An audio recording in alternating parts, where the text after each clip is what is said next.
Before we start, I just want to give a quick thank you to all of the crewmates who are supporting the channel on the SocraTetris Patreon page. If you are enjoying the channel, consider pitching in $3 a month in order to help me make videos and to have your name credited here at the start. With that said, let's begin. Open world games are a strange beast because they are ostensibly not a genre. They are a level design format that can contain any number of games, any number of core engagements for which players strive.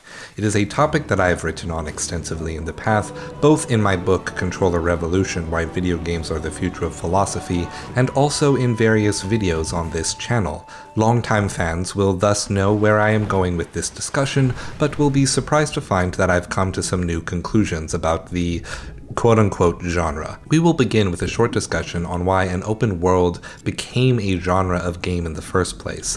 The answer, of course, being the metaverse, though not the corporate cryptoverse that co-opted the name, which will naturally lead into a discussion of how the definition of open world has evolved with gaming culture over time, and conclude with an exercise in stripping away the fat associated with the genre so as to better understand it from a level design perspective. Along the way, we will highlight many of the classic games of gaming history to see what they can tell us about the promise of an open world game, including Super Mario Bros., Doom on the TI-84 calculator console, Legend of Zelda Ocarina of Time, Super Mario 64, The Elder Scrolls, Grand Theft Auto, LA Noire, Need for Speed Underground on the PlayStation 2, Need for Speed Underground on the Xbox 360, Final Fantasy XIII, and maybe more, which are, to your potential surprise to learn, have all been described in reviews as having open, believable worlds with plenty of opportunity to explore. Not by me, but definitely by people who are still alive today. We begin now by asking ourselves a personal philosophical question. What do you want out of life? If I gave you more time to think about it than none, and any opportunity to debate the point, everyone would eventually give a similar answer, that being a better life than this one. Whether it be pleasure, purpose, or passive satisfaction, it all comes down to simply being better. Could be for yourself, for your kids, for loved ones whose rights are being stripped away by a minority of bigots in positions of power, institutionalizing classist divides, or, in the face of real problems like that, better might just mean other. An easy-to-access paradise that you can easily visit in the comfort of your living room chair. The promise of the open world is that of another world, one in which we are free to do as we wish, go wherever we want, be whoever we are or whoever we want to be, and yet in so doing we will not be arbitrarily limited by the lot of our birth. Not limited by our race, nor wealth, nor gender, nor sex, pursuing challenges and trials that we know for sure are personally fulfilling and pragmatically worthwhile. The first work to use the term metaverse was Neal Stephenson's 1992 Snow Crush, which is about, I kid you not, a group of hacker teen mafiosos using their espionage skills to stop terrorism. But this is by no means the first writing to predict virtual reality. The idea actually stems from quite old philosophies, such as early Hinduism's dream world cycles, Buddhism's illusory worlds, and Roman naturalist Pliny the Elder's writing on false perceptions and illusions. The idea of the metaverse wasn't even a game, but a limitless digital world where anyone could go anywhere, do anything, make anything, without being limited by things like nationality nor borders, not wealth nor ownership, not age nor health. Yet their modern implementation has always been realized through the development of games, such as 1974's Maze War on the United States Department of Defense's ARPANET using IMLAC computers, or the multi-user dungeons that tech students across the country created for their university's intranets. I would even include the 1987 Lucasfilm-developed game Habitat for the Commodore 64 using the Quantum Link internet service. All of them, by today's standards, worked terribly, but they didn't need to be perfect, because they delivered on the promise of a world made purely of ideas, a world more real than reality, a virtual world. The word virtual, which today means a digital copy or facsimile, meant that something was real or actual, with a connotation of being good, as it shared the same root word with virtue, veritas, the Roman goddess of truth. It was a concept that captured the utopian imaginations of science fiction fans, and the only art form that showed any similarity to the metaverse idea were, of course, video games. Like in Skyrim, you see that mountain? You can climb that mountain. Fast forward to today, and we are inundated with a marketing atmosphere where corporations know that the promise of that dream can move product and push sales like nothing else. The worlds within games have gotten bigger and bigger. Marketing hype makes them out to be even bigger than that. Star Citizen, the single most expensive game of all time with an endless development cycle and a pragmatic impossibility of seeing release, maintains its funding based almost solely on the religious zealotry of people's faith in that idea of a big world. No Man's Sky featured an algorithmically generated universe so vast that no player would ever be able to see all of it, over 18 quintillion planets. Yet upon release, enterprising players were able to reach the center of the galaxy in a few hours. Players were able to coordinate and stand in exactly the same spot to prove that the game did not have live multiplayer. The game released in August of 2016, and by March of 2023, less than 1/1,000,000th of 1% of the game has been discovered. New content was created over years to transform the game into something with a satisfying variety of things to do. The marketing for Bethesda's Starfield touts more than 1,000 planets to explore, but realistically, people have only been able to experience radial quest design with repetitive activities, just like Fallout 4 and Skyrim within that game. The first open-world game is a title that no game can hold due to many disagreements about what it means to be an open world. 1970 Jet Rocket, 1984 Hydelight, 1985 Mercenary, 1986 The Legend of Zelda, 1987 Final Fantasy had an airship that traversed the world map, 1999's Shenmue? Does it have to be an MMO to count? And if so, how big, how popular, and from what perspective? Is it RuneScape or World of Warcraft? VR Chat is the first one with first-person perspective and one-to-one hand movement. With this point, I hope to highlight a realization that I am asking these questions rhetorically. By doing so, I hope that I am leading you to the same realization that I had, that the qualifications for what counts as open world, or even as a world, changes and shifts over time. The goalpost is moved as newer titles become bigger, more open, with more things to do and more verisimilitude. What was once acceptable for an open world, like a loading screen between map tiles, is now a disqualifier for the genre even retroactively. Now that open world games have moved beyond the cities, countrysides, nations, and even whole worlds, will we eventually consider games without entire solar systems or galaxies worth of terrain models disqualified from being open world, as we have done to so many games in the past? I hope not. Ultimately, it may be difficult to divorce personal preferences or experiences of genre discussions from our ideas of open world, but the truth of the matter is that open world is not a genre of game. It is a setting, a design sensibility, a philosophy of how to present a game's setting such that it gives a specific feeling of context to the events of what the player will be doing in that context. From a game designer's perspective, to view open world as a genre in and of itself is to forget why you are creating that setting. So what does an open world setting offer you as a designer of games? First, greater degrees of contingency.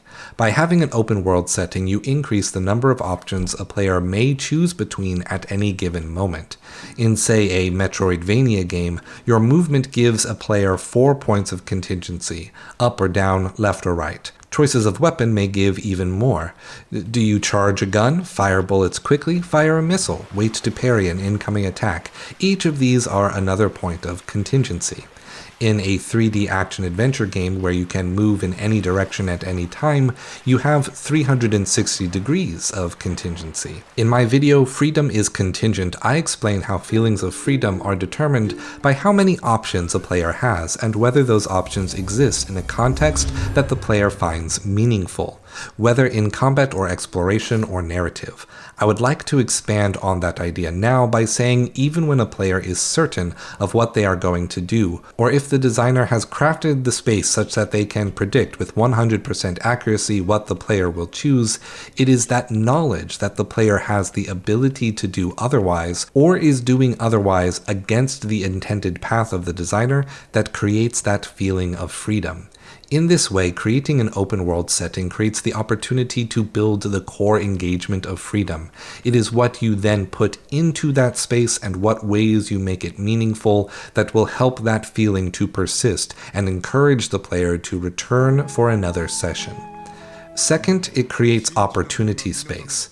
If you want players to do something with your computer game, you need to put that something into a digital space of some kind. In a game without a simulation of space, you must present those options one at a time, whether in isolation within a menu, or in a sequence like when telling a linear or semi-linear story. In smaller spaces like the Yakuza games, that content will inherently overlap if those events occur in a similar space, and thus they must be separated by time.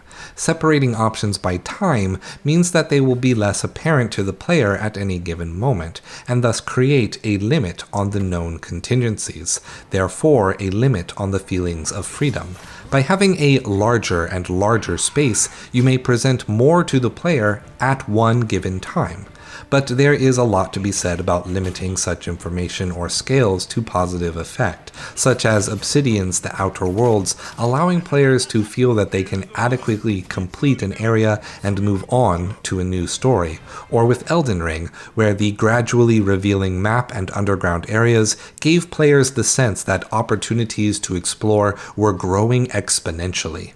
Nowadays, this seems to be the main reason open world games have open worlds at all, to simply put a lot of stuff in your face at once and exceed any sort of reasonable scope. Hundreds of shrines, points of interest, bandit camps, Korok seeds, and map towers. The promise of busy work and distraction without much meaningful difference between what you are doing in any given spot. A smaller developer will never out-busy work the likes of Ubisoft, Nintendo, or even From Software now. So you need to learn from these companies and make sure that the thing your players are doing throughout that monotony is something they like. Since novelty will inherently be limited, you must make sure that it feels good to do or is meaningful in some way. Third, it gives empty space. Open world games allow you to separate events, activities, and moments of ludonarrative excitement with calm and empty space. The high moments of peak video game experience is what players live for. It is what sells a game on a store page. It makes for good Let's Plays, streams, and React compilations. But just like how your second bite of a tender steak is ever so slightly worse than the first, sustained intense moments of gameplay lose their impact if they last too long. Stress, even good stress, is still stress on the body and mind. When designing a more linear game or narrative-driven experience, you can write in the natural ebbs and flows that allow you to escalate an experience. When you choose to use an open-world setting, empty space will take the place of the quiet moments of an experience. Walking along a path, opportunities for the player to stop and admire the vastness of a vista or the details of a lakeside, campfire vignettes. The empty space in your open world will define the romanticism your players experience in that setting. Yet, the quiet moments of an open world game's story run the risk of being redundant or overly long. If a player must walk 15 minutes listening to only gentle winds over a prairie, to then sit for 10 minutes while watching a cutscene of characters talking about their dinner, to 15 more minutes of driving around talking about what's on the radio, your player may in fact be lulled to sleep right as you are expecting them to be surprised or excited. Distance is the timer for your story. When you choose an open world setting, you must plan what you don't put on the map just as intentionally as your crafted experiences. Now that we have an idea of what the open world setting contributes to a game, the risks that are involved with that choice, you are ready to move on to a new question. Should this game have an open world? Before we knew much about Armored Core 6's gameplay, many fans speculated that it would only make sense for From Software to release this reboot of a long-dormant franchise in the style of their most recent game, Elden Ring. With Starfield releasing around the same time, those early days were being filled with Souls fans wondering at how great an open-world Armored Core would be, while Armored Core fans nervously hoped From Software wouldn't make that mistake. Armored Core 6 did come out, and its mission structure for the setting lends itself perfectly to the goals of a fast-paced action game with clear objectives. While fans can clearly see that the experience of making exclusively third-person precision action games has influenced the presentation of AC6, it is not a Souls game. It is its own experience and better for it.